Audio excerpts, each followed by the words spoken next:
వెళ్ళిపోయాడు, దేవుడు మమ్మల్ని విడిచిపెట్టి వెళ్ళిపోయాడు, దేవుడు మా మధ్యలో లేడు అనే ఒక భయం వాళ్ళలో కలిగేసింది దేవుని బిడ్డ. కానీ ఇక్కడ ఈ స్త్రీ ఉన్నది, ఈమె 12 సంవత్సరాలు బట్టి రక్తస్రావంతో బాధపడుతుంది. ఎంతో మంది డాక్టర్ దగ్గరికి వైద్యం చేయించుకుంది. అక్కడ కూడా రాయబడి ఉంది, ఆమె ఎంతో మంది వైద్యులు ఏం చేస్తాం చెప్పండి, సంప్రదించింది.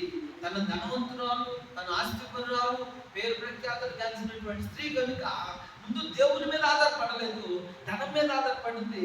ధనము వైపు చూస్తుంది, డాక్టర్ దగ్గరికి వెళ్ళింది. ఏ డాక్టర్ తనకు కలిగిన వ్యాధిని నయం చేయలేకపోయాడు. ఒక్కసారిగా చివరిసారిగా యేసు ప్రభు గురించి ఉన్నది, ఆయన వస్త్రాలు కుడితే నాకు ఏం కలుగుతుంది చెప్పండి, స్వస్థత కలుగుతుంది.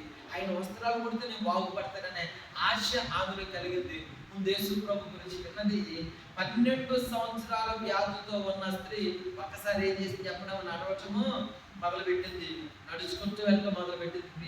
సంఘటన ఈ నడవలేని స్థితిలో ఉన్నామే, ఈ నిలవబడలేని స్థితిలో ఉన్నామే, ఈ కూర్చునే స్థితిలో ఉన్నటువంటి ఆమె ఒక్కసారి ఎవరి గురించి విన్నది, ఆమె దేవుని గురించి విన్నది.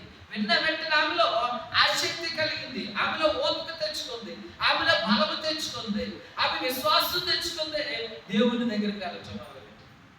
వేల మంది సంఖ్యలో ఉన్నటువంటి యేసు ప్రభు దగ్గరికి వెళ్ళి యేసు ప్రభు వస్త్రం ముట్టగా ఆమెకి ఏమని చెప్పండి, రక్తధార కట్టింది. దేవునికి స్తోత్రం.